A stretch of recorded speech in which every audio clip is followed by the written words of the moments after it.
தமிழ்நாடு முழுவதும் மாவட்ட வாரியாக பொறுப்பு அமைச்சர்கள் நியமனம்.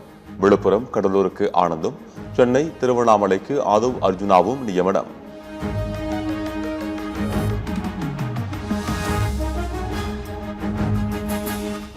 சென்னை தலைமைச் செயலகத்தில் முதலமைச்சர் விஜயுடன் காங்கிரஸ் மேலிட பொறுப்பாளர் கிரீஷ் சோடங்கர் சந்திப்பு. தமிழகத்தில் காலியாக உள்ள மாநிலங்களவை சீட்டை கேட்க திட்டம்.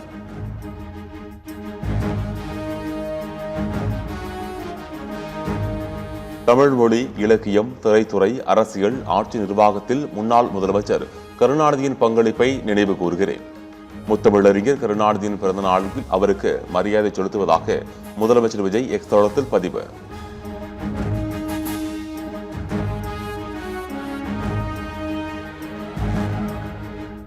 சமூக நீதிக்காக வாழ்நாள் முழுவதும் பாடுபட்டவர் முன்னாள் முதலமைச்சர் கருணாநிதி. பிறந்த நாளை ஒட்டி ராகுல் காந்தி புகழாரம். டெல்லி தீ விபத்தில் உயிரிழந்தவர்களுக்கு குடியரசுத் தலைவர் திரௌபதி முர்மு, பிரதமர் மோடி, முதலமைச்சர் ரேகா குப்தா இரங்கல். உயிரிழந்தவர்களுக்கு 2 லட்சம் ரூபாயும், காயம் அடைந்தவர்களுக்கு 50,000 ரூபாயும் இழப்பீடு தொகை வழங்க பிரதமர் மோடி உத்தரவு. டெல்லியின் மால்வியா நகரில் செயல்பட்டு வந்த பிரபல ஹோட்டலில் பயங்கர தீ விபத்து. அடித்தளத்தில் உருவான தீ மேல்தளத்திற்கு பரவியதில் இதுவரை 21 பேர் பலி. டெல்லி உணவகத்தில் தீ விபத்து ஏற்பட்டதற்கு விதிமீறலே காரணம் என போலீசார் தகவல். 6 அறைகளுக்கு மட்டும் உரிமம் பெற்று 25 அறைகளுக்கு வாடகைக்கு விட்டதும் விசாரணையில் அம்பலம். எடப்பாடி பழனிசாமியை சந்திக்க முதலமைச்சர் விஜய் நேரம் கேட்கவில்லை, யாரும் இதுவரை தொடர்பு கொள்ளவில்லை என அதிமுக துணை பொதுச் செயலாளர் KP முனுசாமி விளக்கம். அதிமுக உட்கட்சி விவகாரம் தொடர்பாக ஓ பன்னீர்செல்வம் தரப்பில் தாக்கல் செய்த உரிமையியல் வழக்குகளை வாபஸ் பெற முடிவு. அதிமுகவிலிருந்து விலகி பெரும்பாலானோர் திமுகவில் இணைந்துவிட்ட நிலையில் வழக்குகளை வாபஸ் பெற முடிவு செய்ததாக தகவல்.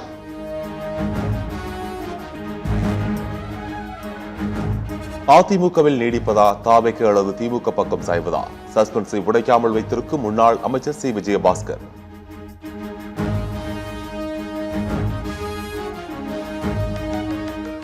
தாவேக்கவிற்கு பெட்டி பழக்கியுடன் செல்ல தயாராகிவிட்டார் வைகோ. விஜய் கூறிய அள்ளு செல்லுகள் லிஸ்டில் மதிமுகவும் உள்ளதாக டிவேக தலைவர் மல்லை சத்யா விமர்சனம்.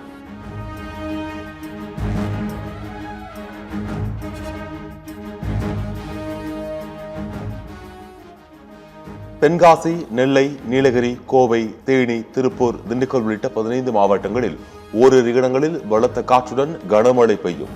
சென்னை வானிலை ஆய்வு மையம் கணிப்பு.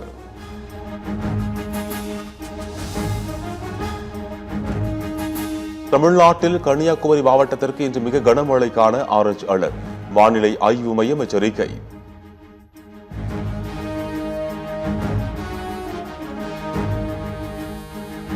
மகாராஷ்டிர அரசால் சாத்தியமாகும் பயிர்க்கடன் தள்ளுபடி தமிழ்நாட்டில் சாத்தியமாகாதது ஏன்? பயிர்க்கடனை முழுமையாக தள்ளுபடி செய்ய விதிகள் தடையில்லை என அன்புமணி விமர்சனம்.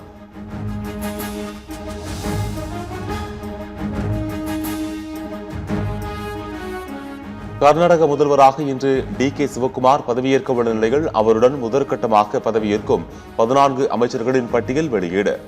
பரமேஸ்வர் துணை முதலமைச்சராகவும், சித்தராமையாவின் மகன் யதீந்திரா அமைச்சராகவும் பதவியேற்கின்றனர்.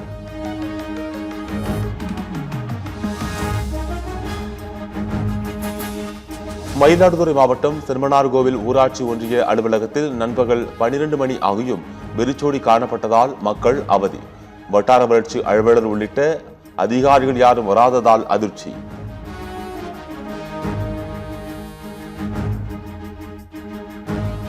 தமிழகத்தில் புதிய ரயில் திட்ட பணிக்கு நிலம் கையகப்படுத்துவதில் தாமதம் இருக்கக்கூடாது. துறைகளை ஒருங்கிணைத்து ரயில்வேக்கான நில ஒதுக்கீட்டை விரைந்து முடிக்க வேண்டும் என மாவட்ட ஆட்சியர்களுக்கு தமிழ்நாடு அரசு உத்தரவு. பீகாரில் 34 ஆண்டுகளுக்கு முன் நடந்த கொலையில் 85 வயது முதியவருக்கு 3 ஆண்டுகள் சிறை தண்டனை விதிப்பு. நீதிமன்றத்தில் ஆஜராக முதியவரை மிகவும் சிரமப்பட்டு அழைத்து வந்த உறவினர்கள். காங்கோவில் எபோலா வைரஸ் பாதிப்பு நாளுக்கு நாள் அதிகரிப்பு. 344 பேருக்கு தொற்று உறுதி செய்யப்பட்டுள்ள நிலையில் இதுவரை 60 பேர் உயிரிழப்பு.